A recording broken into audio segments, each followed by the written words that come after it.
BNP চেয়ারপারসনের উপদেষ্টা পরিষদের সদস্য আব্দুস সালাম বলেছেন, প্রশাসন আমাদের বন্ধু, তবে অপরাধীর সাথে কোনো আত্মীয়তা নেই, অপরাধীর সঙ্গে কোনো বন্ধুত্বও নেই। যারা অপরাধ করেছে, লুটপাট করেছে, তারা কেন গ্রেপ্তার হচ্ছে না, এমন প্রশ্নও তোলেন আব্দুস সালাম। তাদের সঙ্গে কারো সম্পর্ক থাকবে না বলেও মন্তব্য করেন এই বিএনপি নেতা। প্রশাসন এবং আমাদের অপরাধীর সাথে কোনো আত্মীয়তা নাই, অপরাধীর সাথে কোনো বন্ধুত্ব নাই। এই কথাটা মনে রাখবেন, এই কথাটা মনে রাখতে হবে। যদি না রাখে তাহলে আমরা সবাই ক্ষতিগ্রস্ত হব, ক্ষতিগ্রস্ত হব। এই কারণে বলবো, যারা অপরাধ করছে, যারা অন্যায় করছে, এখন পর্যন্ত ওই যে মামলা, এখন প্রশাসনে বলে যে অনেক মিথ্যা মামলা। আর ভাই, মিথ্যা মামলা হোক আর যাই হোক, যারা অত্যাচার করছে, যারা গুলি করছে, যারা লুটপাট করছে, এখনো কেন তাদেরকে গ্রেফতার করা হয় না? বিএনপিতে স্পষ্ট করে বলা হয়েছে, যারা অপরাধীর সঙ্গে আঁতাত করবে সেও বিএনপি করতে পারবে না, দলে তাদের কোনো সুযোগ দেওয়া হবে না বলেও মন্তব্য করেন আব্দুস সালাম। বরং অপরাধীদের ধরতে প্রশাসনকে সাহায্য করারও আহ্বান জানান বিএনপি চেয়ারপারসনের এই উপদেষ্টা। যদি আমরা এই ধরনের বসে আলোচনা করি তাহলে অনেক সমস্যার সমাধান হয়ে যায়। বুধবার আদাবর থানা ঢাকা মেট্রোপলিটন পুলিশ কর্তৃক আয়োজিত পুলিশ ছাত্র জনতার সম্মানিত ও নাগরিকবৃন্দের মতবিনিময় সভায় বিশেষ অতিথির বক্তব্যে এসব কথা বলেন তিনি। সভাপতিত্ব করেছেন অতিরিক্ত পুলিশ কমিশনার মোহাম্মদ ইসরাইল হাওলাদার।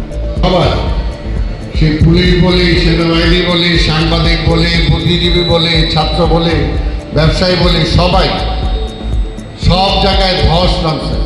এ সময় আব্দুস সালাম বলেন, আমরা মুখে যা বলি বাস্তবে তা করি না। আমরা যা বলি তা সত্যিকারে যদি বিশ্বাস করি তাহলে সমাধান হবে, আর তা না হলে সমাধান হবে না। তাই এই ধরনের সভা খুবই জরুরি। যদি আমরা এই ধরনের সভায় বসে আলোচনা করি তাহলে আমাদের সমস্যা সমাধান হয়ে যাবে। তবে এই ধরনের সভা অবশ্যই খুবই জরুরি। যদি আমরা এই ধরনের বসে আলোচনা করি তাহলে অনেক সমস্যার সমাধান হয়ে যায়।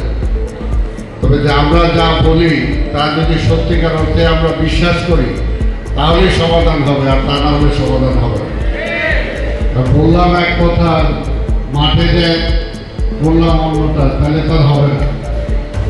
সবচেয়ে বড় যেটা দরকার আমাদের পরিবর্তন।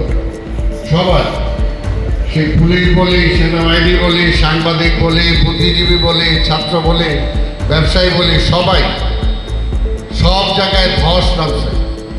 আমাদের নীতি নৈতিকতার একটা অবক্ষয় চলে আসছে। বলেন, সবচেয়ে বড় কথা আমাদের পুলিশ বাহিনী, সেনাবাহিনী, সাংবাদিক, ছাত্র, ব্যবসায়ী সহ নীতি নৈতিকতায় অবক্ষয় চলে এসেছে। আমরা চাই যে দেশটা ভালো থাক, আমরা ভালো থাকি তাহলেই আমরা সবাই ভালো থাকব। আগে সামাজিকভাবে যে প্রতিরোধ করে তোলা যেত, আজকে সেই সামাজিক বন্ধনগুলো আর নাই। একই বিল্ডিংয়ে বসবাস করি আমরা, এক ফ্ল্যাটের সাথে আরেক ফ্ল্যাটের সম্পর্ক নাই, এক মহল্লার সাথে আরেক মহল্লার সম্পর্ক নাই। তা আমাদের এই যে মাঝখানে কথা বলো না ভাই, আপনাদের কথা শুনছি, একটু শুনেন। আমাদের এই জন্য সবচেয়ে বড় কথা হলো যে আমরা যদি চাই যে দেশটা ভালো থাক, আদাবর থানার আমরা যারা বসবাস করি আমরা ভালো থাকি, তাহলে ভালো থাকা সম্ভব। আর ভালো থাকার জন্য অগাধ টাকা পয়সা লাগে না, অল্প টাকায়ও কিন্তু অনেক ফ্যামিলি ভালো থাকতে পারে। আবার অনেক টাকার মালিক আছে কিন্তু তারপরেও কিন্তু তারা ভালো নাই। কাজে সেটার জন্য সবসময় ওই আল্লাহর কথা মনে রাখতে হবে, আর ওই কবরের 3.5 হাতের কথা মনে রাখতে হবে। যে যত কিছুই করি না কেন, এইখানে বিচার না, বিচার আসল জায়গার বিচার কিন্তু রয়ে গেছে। এটা যদি মনে থাকে তাহলে কিন্তু অনেক অপরাধ থেকে আমি রক্ষা করতে পারবো। ভালো থাকার জন্য অনেক বেশি টাকার প্রয়োজন হয় না। যদি আখিরাতের বিচারের কথা মনে থাকে তাহলে মানুষ অনেক অপরাধ থেকে বিরত থাকবে বলেও মনে করেন এই বিএনপি নেতা। অথচ আওয়ামী লীগ ও তার সরকার নিজের স্বার্থের কথা চিন্তা করে দেশের ব্যবসা, আইন শৃঙ্খলা বাহিনী সহ লাঠিয়াল বাহিনী হিসেবে ব্যবহার করেছে। তাই তো সম্মানটাও রাখেনি এদেশের জনগণ। এক সারি নিয়ে পেছনের দরজা দিয়ে পালিয়ে যেতে হয়েছে শেখ হাসিনাকে। আর যদি এটা মনে না থাকে, ইহকালের জন্য অনেকেই পরাজিত প্রধানমন্ত্রী পালিয়ে গেছেন।